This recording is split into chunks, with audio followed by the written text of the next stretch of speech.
Somewhere in this video is this log arch and these legs. Stay tuned.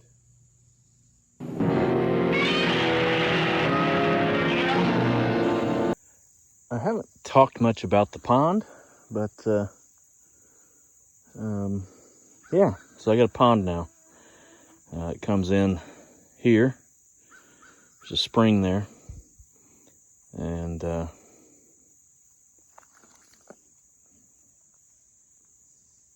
got this dug out this spring, and somewhere out here in the middle, it's about maybe 9 feet deep, 10 feet deep, and then I'm having a hard time getting grass to take up here. I think that's just because we had to peel off the topsoil and then send it down to the bottom, and then carved all this out and did the key and then did the dam. So I think I'm just a little short on topsoil. There's no real nutrient there to get it going. So before winter, I'm going to have to do more of this stuff. Do some I don't know, water breaks to slow the water down using limbs and logs, and yeah, grass seed. Might truck in some topsoil, but I can get it trucked in, but getting it spread is it's a pretty good challenge because it's all by hand. But yeah, this ground where we did the excavation to get the clay is just nutrient poor. But it's pretty peaceful back here. It's maybe a quarter acre sized pond. I'll take you over to the dam and show you what that looks like. I was standing over there, and here we are.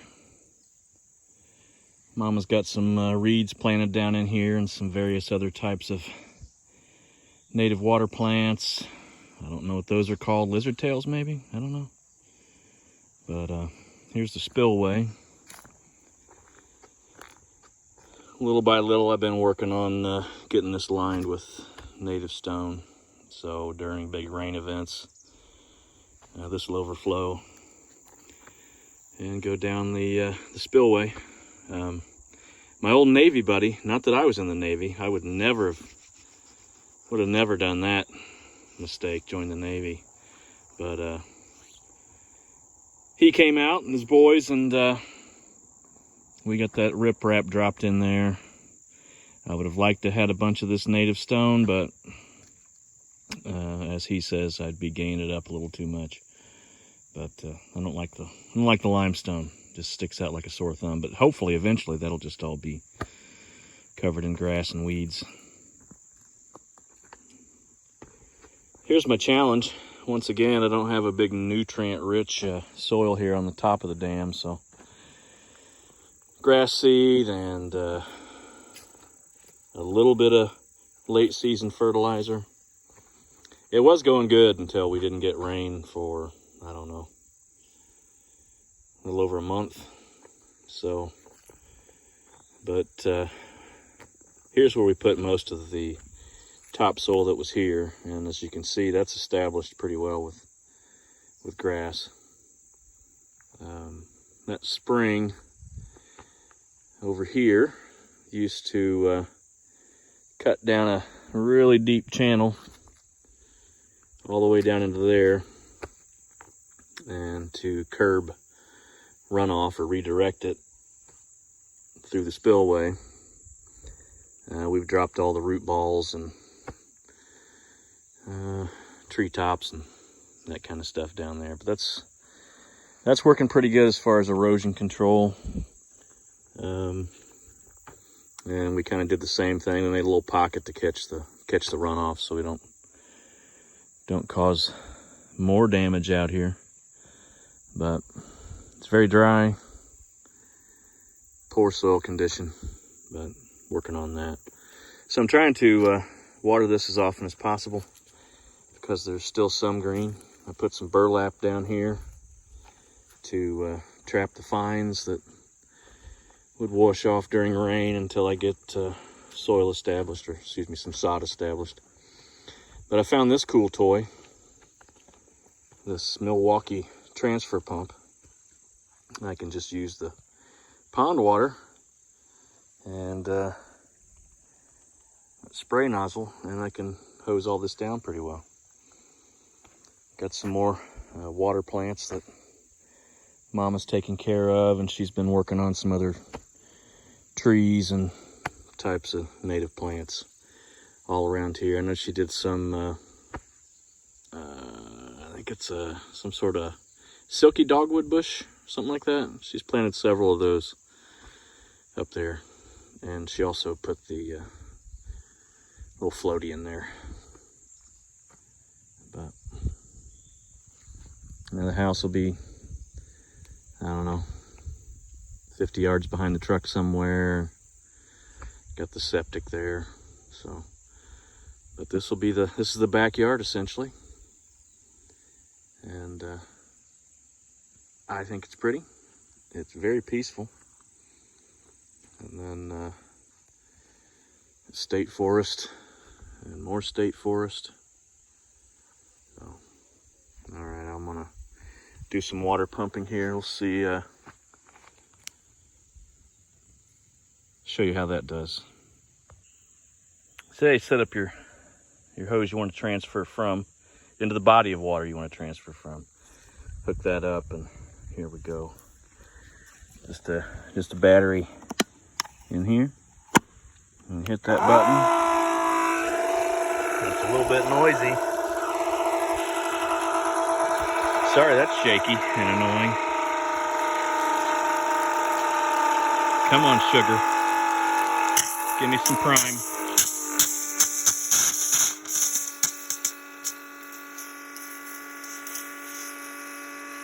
And then, so yeah, the old garden hose, and just water away.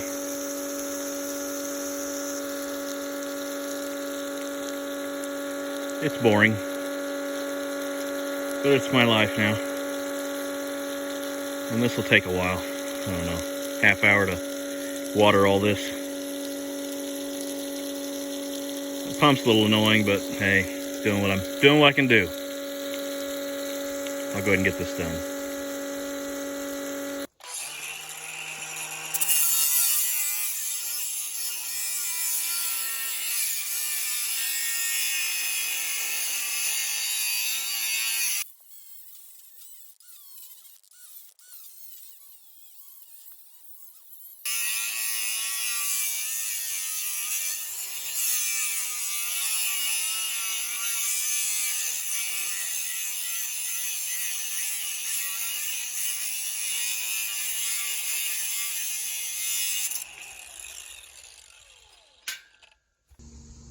So yeah, there's the pulley, and I got the winch down there.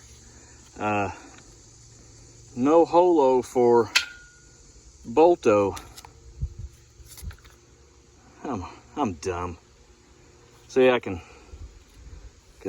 just weld this dude up, and that'll call it good. Anyway, yeah, weld it up. Might weld that on, I don't know. I guess I could bolt that on. Maybe. We'll see.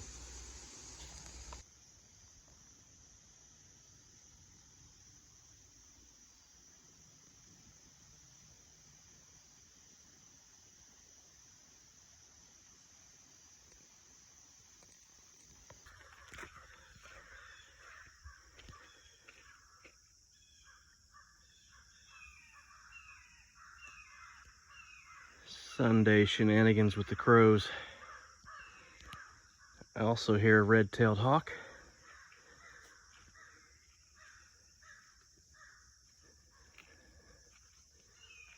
See what this murder's doing.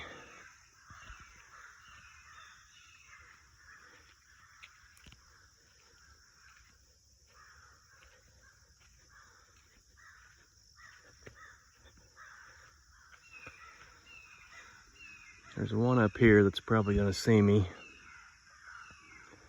and then tell the rest of them.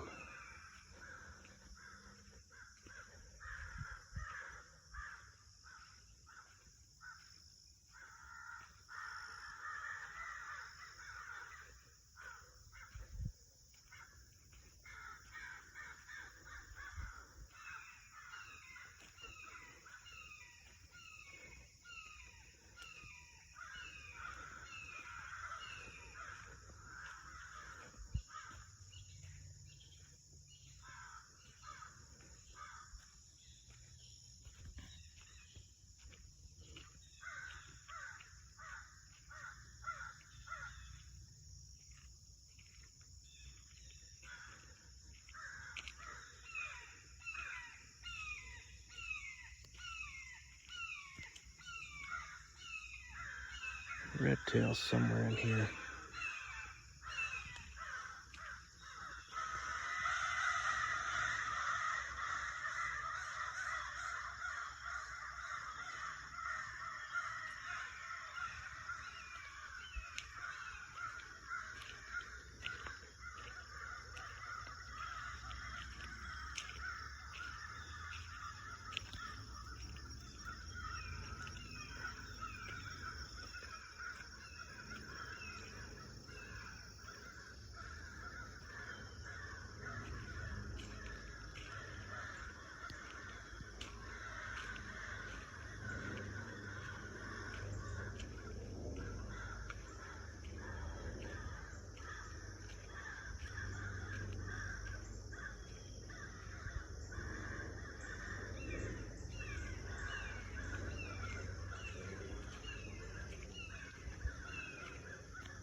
Well, they have moved on.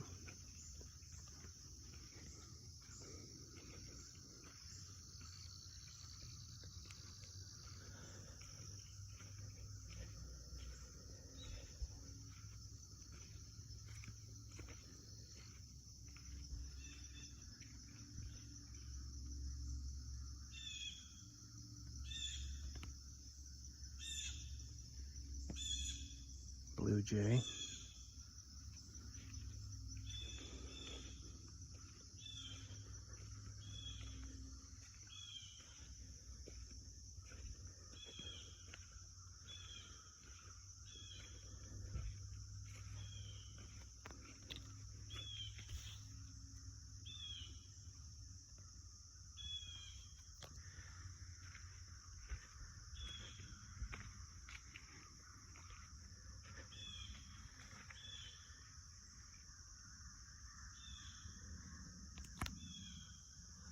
They're still raising hell. I don't know, half a mile away now.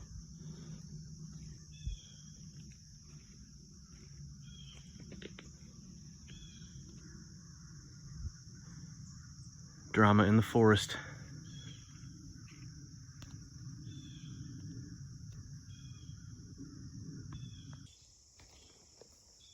well, I jumped ahead and got that pulley welded on, and yeah, little goobery. That's going nowhere. And also got this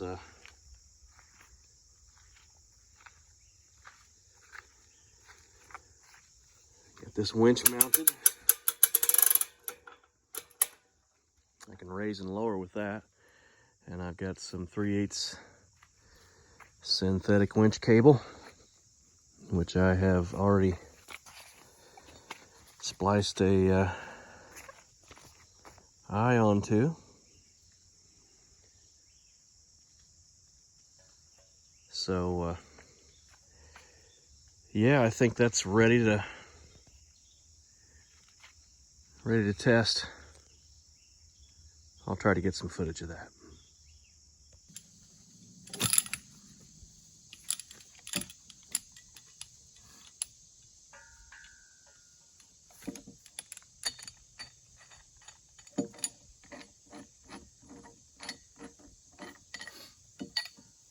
Okay. You have enough? I think it does.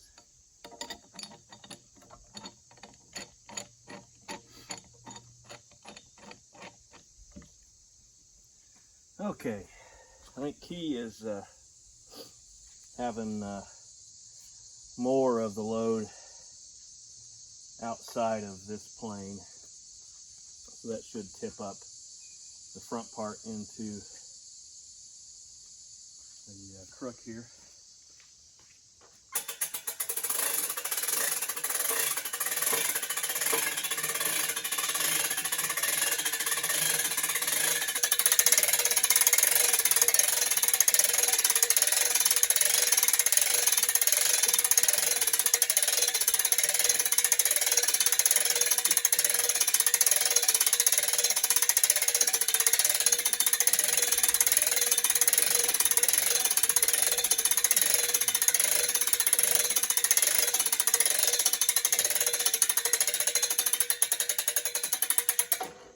Okay.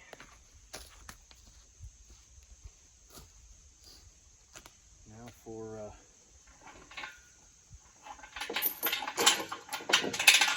transporting this.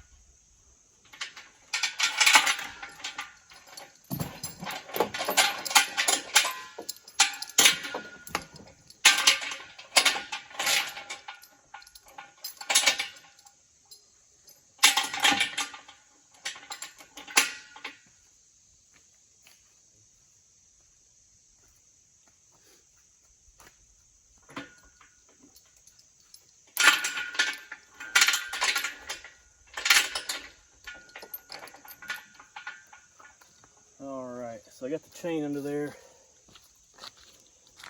because I don't want to haul with the winch cable being the main support, so I'll lower that down.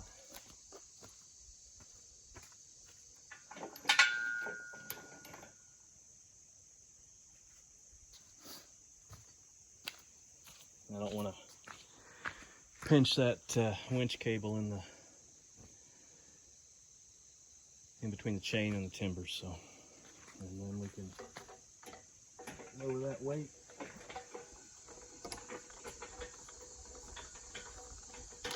So there's that. And then at the cradle here, where's my finger? Yeah, the cradle here, I'll just run a ratchet strap around there, and that makes that all a whole lot easier. And then I guess I'll simulate dropping the log off.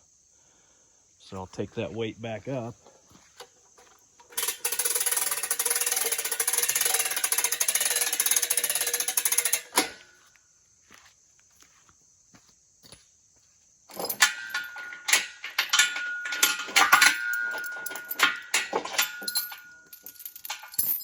Drop that chain.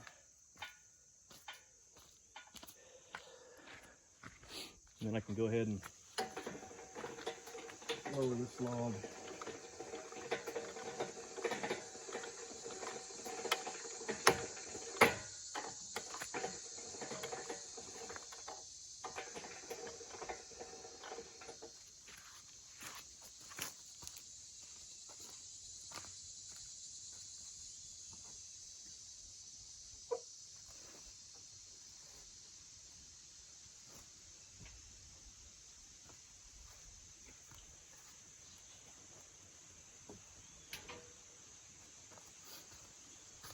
Make sure I got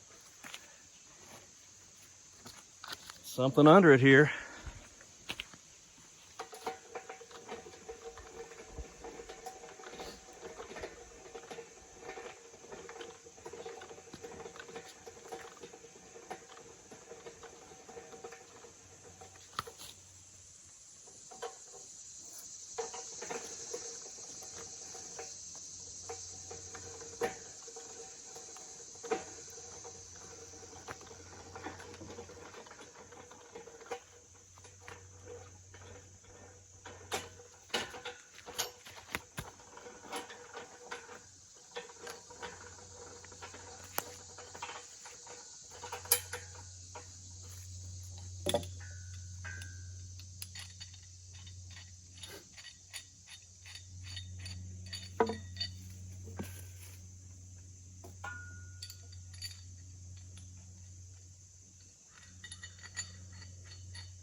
Now I can pull that up.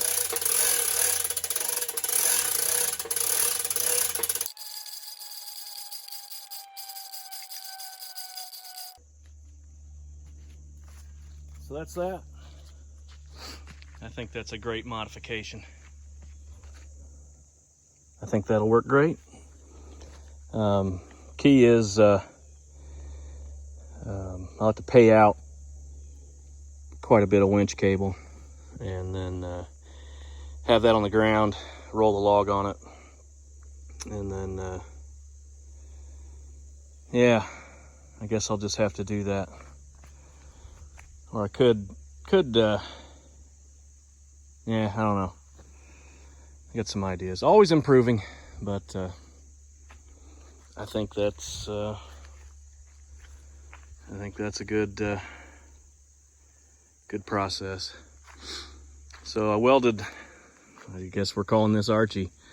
It's 3-inch square tube, 1/8-inch wall.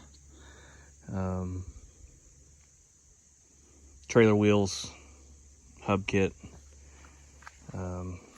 I welded, what is that, 1.25 inch square tube with a 1/4-inch wall. That's what the spindle's set in, or slid into. And then I drilled some holes through the 2-inch into the spindles, about a 1/2 inch. Then I plug welded, and I filled that whole cavity with weld.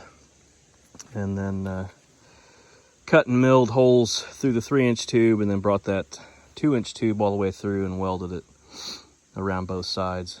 The rest of it's fairly simple geometry. 45s up to the center tube.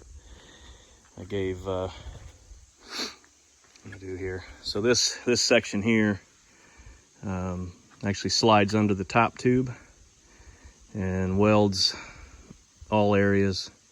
And then a triangular support, which is welded. Mind you, those welds aren't pretty. Haven't welded in, I don't know, several years with a MIG gun. Should be simple, but sometimes I'm dumb. This crook, just cut some kerfs, little triangles out of there, and then ran a clamp, ratchet strap through there, and closed those up. And I just spot welded them closed, and that's just to catch the load in here. And then 3-inch trailer hitch. It's got a 2-inch ball, a trailer stand, and carried that stress diagonally up into the top tube. I think I will, just cause it bothers me. I probably just should, because it's sensible. I'll get a piece of 2-inch angle or tube and run that up into here somewhere on both sides, just for some stability. Because as you're pulling this way, that could cause those legs to want to flex out. I think it's okay with the welds I have there. And like a friend said, you're not hauling it down the road. True, but whatever. I got problems. I tend to overbuild things. But that's Archie. That's the log hauler, and I think it's pretty much complete. I keep my PV in the top tube, and it stays in there by wrapping the chain under the jaw. And I also run around with that cinch cable, and somewhere I've got a snatch block as well. But I think that's probably all I'll need.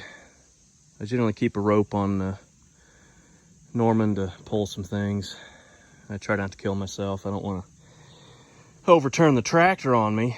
And that's only got downward pressure on the lift arms.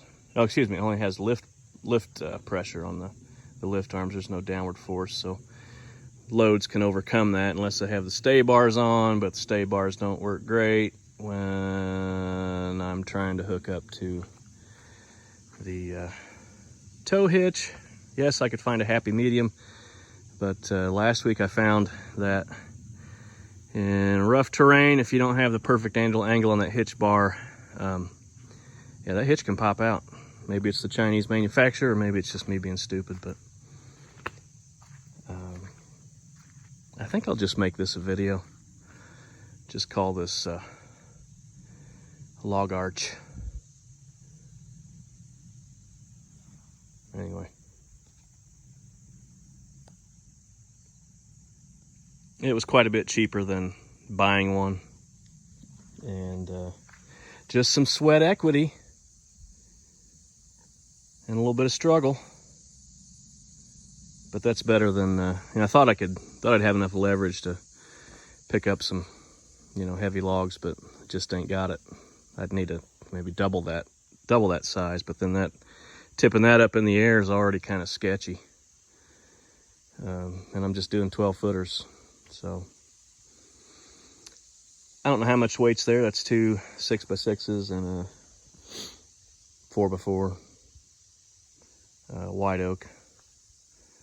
Somebody can do the math and leave it in the comments if anybody watches this video. That's that.